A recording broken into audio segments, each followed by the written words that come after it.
Officially बता दिया है। जैसे कि मान लो इतने सारे टॉपिक होते, इतने सारे टॉपिक्स में उन्होंने आपको सीधा सीधा ये बता दिया है। जैसे बायो में कंट्रोल एंड कोऑर्डिनेशन में आपने देखा स्ट्रक्चर ऑफ न्यूरॉन बोल दिया कि आप इस टॉपिक को करो, स्ट्रक्चर ऑफ न्यूरॉन ये करो, और टीचरों को भी बोला गया कि आप ये करवाओ क्योंकि आपके पेपर इसी के इर्द गिर्द से बनेगा। और इस बार देखा लाइट एंड रिफ्लेक्शन के अंदर में सीधा इन्होंने बता दिया concept of reflection and refraction बता दो। तो भाई अब क्या चाहिए आपको, इतना सारा हिंट तो दे दिया है, तो अब करते चलो इसके जो चैप्टर वाइज है कि जो इंपॉर्टेंट टॉपिक सीबीएसई ने बताया है सारे चैप्टर को बताया, जिसमें कि पहला बता दिया chemical equation and reaction, acid base and salt, metal and non metal. तो हम देखते हैं सबसे पहले यहाँ पे क्या है, आप देख सकते हो यहाँ पे। नमस्ते भाइयों, मेरे भाई आप लोग के मैथ्स के बाद जो आप लोगों ने कमेंट किया था, इतने सारे कमेंट्स के बाद साइंस का मैं आप सामने लेके आया हूं आप लोगों के सामने कि वो टॉपिक जो सीबीएसई ने बताया कि क्या इंपॉर्टेंट टॉपिक है, और अगर हम इनको कर लेते हैं तो आपके 70 प्लस हो सकते हैं। जैसे आप यहाँ पे देख सकते हो एनेक्सस में जो आपके साइंस 2023-24 के अंदर में जो सीबीएसई ने आपके मेन कुछ चैप्टर्स के मेन ऑफिशियली चीजें बता दी है कि आपके एग्जाम्स में यहां से पूछे जाएंगे। क्योंकि आपको पता है कि साइंस में इस बार जैसे पीरियोडिक टेबल हटा दिया, मोस्ट इंपॉर्टेंट टॉपिक था, उसी तरीके से साइंस के अंदर में अब सीबीएसई थोड़ा सा रिड्यूस कर दी है चीजों को, और उन्होंने ये बता दिया है कि आपको अगर ये सारे टॉपिक कर लेते हो, क्योंकि ये आपके वेबसाइट पे कहीं नहीं मिलेगा, लेकिन मैं आपको साइंस वाले में मैं बता चुका हूं कि ये पेपर कहां से मुझे मिला, ये स्कूल्स के टीचर्स के पास आए और उन टीचरों से मेरे पास आया है। क्योंकि आपको पता है आगे अपन सारा सेट कर लेता है मामला, क्योंकि टीचर्स से अपनी अच्छी बॉन्डिंग है। क्योंकि देखो हम अच्छा काम करते हैं ऑफलाइन में, रिजल्ट होता तो obvious बात है टीचर लोग भी अप्रिशिएट करते हैं। तो मेरे भाई आपके सामने वो टॉपिक मैं बता देता हूं, उन टॉपिक को आप रीड ऑन करना, अच्छे तरीके से लिख के रख लेना, और चलो फटाफट से देखते हैं कैसा टॉपिक है हमारे सामने इंपॉर्टेंट टर्म्स की। तो ठीक है भाई, तो देखो भाई उससे पहले मैं आपको बता दूं जितने भी चीजें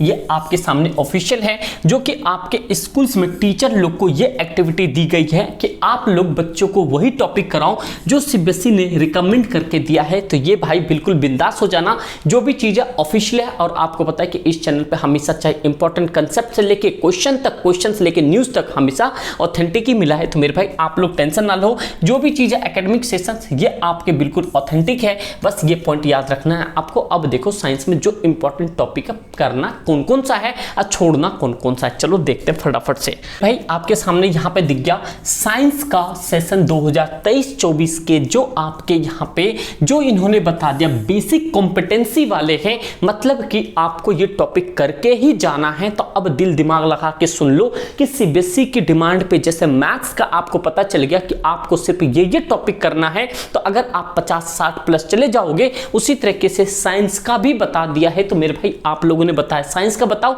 आपके सामने आ गया, अब शिद्दत से इसको नोट डाउन करके रखना। ये देख लो यहाँ पे साइंस के जो चैप्टर वाइज है कि जो इंपॉर्टेंट टॉपिक सीबीएसई ने बताया है सारे चैप्टर को बताया, जिसमें कि पहला बता दिया chemical equation and reaction, acid base and salt, metal and non metal. तो हम देखते हैं सबसे पहले यहाँ पे क्या है, आप देख सकते हो यहाँ पे concept topic and relevant in class 10th। मेरे भाई आपको सबसे पहले chemical reaction, writing chemical formula and equation and valency. मेरे भाई एक पॉइंट याद रखना, आपको इस बार बैलेंसी के भी क्वेश्चंस करके जाने हैं। जैसे कि आप लोग डबल डिकम्पोजिशंस में देखते हो कि बैलेंस करना होता है, तो आप लोग इस चीज को करके जाना। पांचों के पांचों बैलेंसेस में से आपको 2 तो जरूरी आने पेपर में। तो इन्होंने बता दिया है कि भाई आपको इस टॉपिक में जो यहाँ पे केमिकल रिएक्शन है, ये तीनों टॉपिक करके जाना है। Chemical reaction, writing chemical formula जो कि आपको लिखना होता है, और एंड इक्वेशन एंड बैलेंसिंग।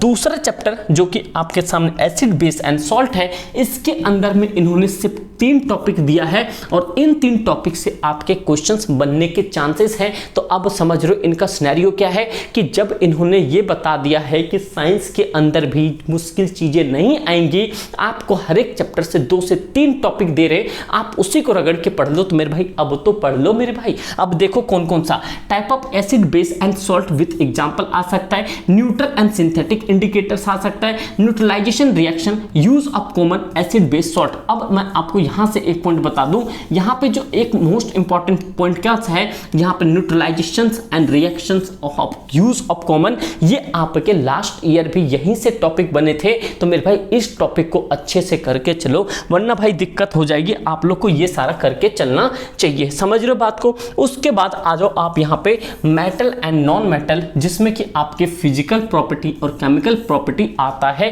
तो यहाँ से बहुत सिंपल है, और इस वाले से मैंने हमेशा देखा है कि आपके एमसीक्यू बनते हैं, तो वो भी आप जरूर करके जाना, जिससे कि आपके लॉन्ग क्वेश्चंस और शॉर्ट क्वेश्चन दोनों बन सकते हैं। और उसके बाद अभी तक के केमिस्ट्री में भाई जो सबसे ज़्यादा मोस्ट इंपॉर्टेंट टॉपिक है चैप्टर नंबर 4, ये आपके फाइनल में आएंगे कंपाउंड वाले, केमिकल एंड ये वाला कार्बन एंड इट्स कंपाउंड, जिसमें कि आपके फिजिकल एंड केमिकल प्रॉपर्टी और कार्बन ऑफ कंपाउंड के पूछा जा रहा है। ज़्यादा कुछ भी नहीं पूछा जा रहा है। ये चैप्टर बहुत ज़्यादा लेंदी लगता था, बट अब देख लो इस बार फिजिकल और chemical properties of carbon and its compound simple simple 2 चीज़ें पूछ रहा है और कुछ भी नहीं है इसके अंदर में। उसके बाद देखो यहाँ पे अगला है आपके सामने लाइफ प्रोसेस, और लाइफ प्रोसेस से देख लो कौन कौन से क्वेश्चन पूछे जा रहे हैं। तो लाइफ प्रोसेस से आप देख लो क्या पूछा जा रहा है, all basis of life process like nutrition हो गया, रेस्पिरेशन हो गया, ट्रांसपोर्टेशन हो गया, एक्सक्रीशन हो गया, प्लांट एंड एनिमल हो गया। तो ये भी पॉइंट आपको पता होना चाहिए। ये बहुत इजी टॉपिक है। इस बार अमीबा का भी करके चलना, बस आप लोग करके चलना मेरे भाई, क्योंकि अमीबा लास्ट 5 सालों से एक्सपेक्ट किया जा रहा है, फाइनल में अभी तक नहीं आया है। लेकिन इस बार इन्होंने ये कुछ पॉइंट्स दे दिए हैं कि भाई इस बार न्यूट्रिशन, आपके रेस्पिरेशन तो मे भी आ सकता है यहाँ से, ट्रांसपोर्टेशन, तो ये भी पॉइंट याद रखना। और मुझे ये बताओ भाई, आप प्लांट्स हो गया, एनिमल हो गया, आप लोगों ने 6ठी क्लास से पढ़ी होगी, प्लांट्स के अंदर में जो पौधे को पानी जो ट्रांसपोर्ट करता है, वाटर ट्रांसपोर्ट करता है, मिनरल ट्रांसपोर्ट करता है, उस फंक्शंस को क्या कहते हैं, जाइलम कहते हैं, फोइलम कहते हैं। मुझे आप सभी का कमेंट चाहिए। उसके बाद कंट्रोल एंड इट्स कोऑर्डिनेशन में से एक करके चलो, स्ट्रक्चर ऑफ न्यूरॉन, कौन सा करो, स्ट्रक्चर एंड न्यूरॉन, डेंड्रिट वाला, एक्सॉन्स वाला, ये आपको करके जाना है। तो अब देखो इनका स्पेसिफिकेशन देखो क्या है, इन्होंने बता दिया भाई लाइफ प्रोसेस हो गया, कंट्रोल एंड कोऑर्डिनेशन हो गया, इनमें से मिला जुला के आपके भाई देखो अच्छे खासे नंबर आएंगे। तो इन्होंने सीधा बता दिया कंट्रोल कोऑर्डिनेशन के अंदर में इतने टॉपिक है, सिर्फ आपको एक टॉपिक पढ़ना, स्ट्रक्चर ऑफ न्यूरॉन, और आपके देखना 10 लाख % फंस जाएंगे पेपर में। तो करना क्या, जो इन्होंने बता दिया वही करना है अब आपको। टीचर लोगों ने भी देखो, गवर्नमेंट स्कूल में ज़्यादा अच्छे से टीचर लोग तो बहुत कम ही बताते, लेकिन मैं आपको बता दूं ये जिन टीचरों के पास आए वो बहुत ही बेस्ट टीचर है। उन लोगों ने कहा कि भाई आप अपने ऑफलाइन और अपने ट्यूशन इंस्टीट्यूट जो भी है बता दो, क्योंकि वहाँ के उनको भी एक करियर ओरिएंटेड बच्चे चाहिए, इसलिए मैं आपको सारी चीज़ें बता रहा हूँ। तो आपको ये टॉपिक करके चलना है मेरे भाई। और उसके बाद में आपको चलना है यहाँ पे हाउ डू ऑर्गेनिज्म रिप्रोड्यूस। इसके अंदर में आपके दिन जानते हो बायो के सबसे बड़े टॉपिक है, लेकिन आपको यहाँ से करके जाना है कौन कौन से। आप देखो asexual reproduction and the reproduction in plants and animal, pollination of agent हो गया, type of pollination, fertilisation plants animal, reproduction of health, ये सारी चीजें आपके पूछे जा सकते हैं। तो आपको ये भी पॉइंट आपको याद रखना है यहाँ से साइंस में। उसके बाद अब देखते हैं भाई हेरिडिटी के अंदर में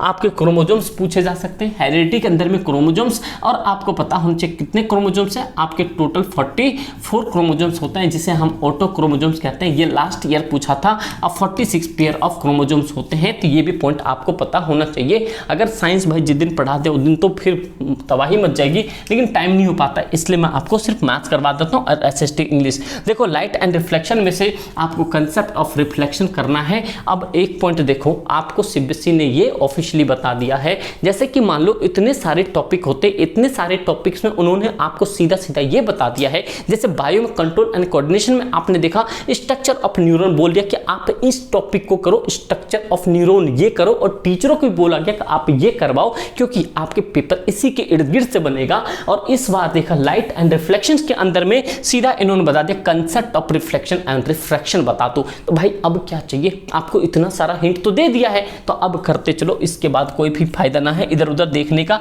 ह्यूमन आई कलरफुल वर्ल्ड में से आई डिस्पर्सन ऑफ लाइट करके जाना है। और उसके बाद इलेक्ट्रिसिटी के अंदर से आप समझ रहे हो यहाँ पे इतने सारे हैं, तो आप लोग हीटिंग करंट ऑफ इफेक्ट करके जाना मेरे कहने से। और ये भाई वेरी वेरी इंपॉर्टेंट और हर बार पेपर में आता है। आप ये 4 टॉपिक करके चलो जो वो बता रहे, साथ में तो आपको अपना मल्टीपल टाइम रिवीजन करना है, बट इन सब टॉपिक को ज़्यादा बार रिवीजन करना है, ये एक फंक्शन होता है, ठीक है भाई। उसके बाद में आप आ जाओ मैग्नेटिक इफेक्ट ऑफ करंट के अंदर में, जिसमें कि आप यहाँ पे देखो इलेक्ट्रोमैग्नेटिक आपके बार बार पूछा जाता है, मैग्नेटिक इफेक्ट ऑफ करंट बार बार ही पूछा जाता है। ये दो टॉपिक बहुत बार पूछे जाते हैं, तो इस बार सीबीएसई ने इन सबको ही ऐड ऑन किया है और कुछ टॉपिक को इन्होंने लीव भी कर दिया, तो ये भी पॉइंट आपको याद रखना है।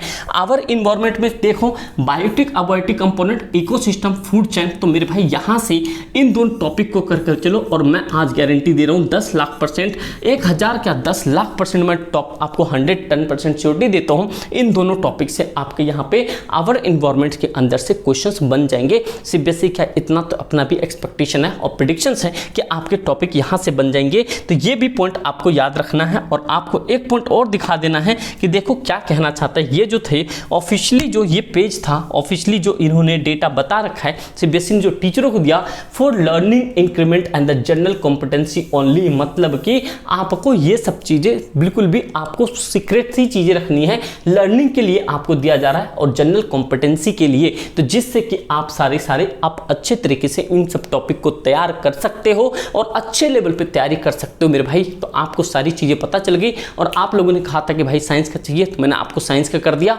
बस अब आपको एक ही काम करना है कि देखो भाई मैथ साइंस किसी में भी हो, आपको सबसे पहले डरने की नहीं है। मैंने आपको पहले बता दिया मिड टर्म आपके सितंबर से होंगे, गवर्नमेंट स्कूल के 25 सितंबर के आसपास से 110% पेपर शुरू हो जाएंगे, ये मेरा प्रेडिक्शन है और 110% ये हो जाएगा। बट मैं आपको एक पॉइंट यहाँ पे बताना चाहता हूँ, मैथ्स के लेके मैं आपको पॉइंट बता दूं, जितने भी टॉपिक, जितने भी आपकी प्लेलिस्ट अवेलेबल है ना भाई, उतना कर लो, इतना मोर देन सफिशिएंट है। और साइंस के बायो के लिए मैं बता रहा हूँ, लाइव प्रोसेस के जो एमसीक्यू आ सकते हैं वो आपको चैनल के जो कमेंट बॉक्स है वहां पे सीबीएसई की ऑफिशियल वेबसाइट होगी जो कि हेल्प से चलती है, कोलैबोरेशन के हेल्प से चलती है। उस वेबसाइट पे आपके 10 से 15 एमसीक्यू के क्वेश्चन है, आप उसे एक बार चेकआउट कर लो, उस तरह के क्वेश्चन इस बार आने के चांसेस है। तो भाई उम्मीद करता हूँ आपको वीडियो अच्छी लगी होगी। अगर आप नहीं हो तो भैया सब्सक्राइब कर लेना, आपको यहाँ पे धांसू कॉन्सेप्ट मिलेंगे, मैथ्स तो यूँ हलवा सा हो जाएगा। अब बहुत बच्चों को पता ही है, बस आपको जलवा दिखाना है, बस आपको अपना काम कर देना, लाइक बटन को दबा देना और एक दोस्त में अपने आप को शेयर कर देना। Thank you so much and जय हिंद।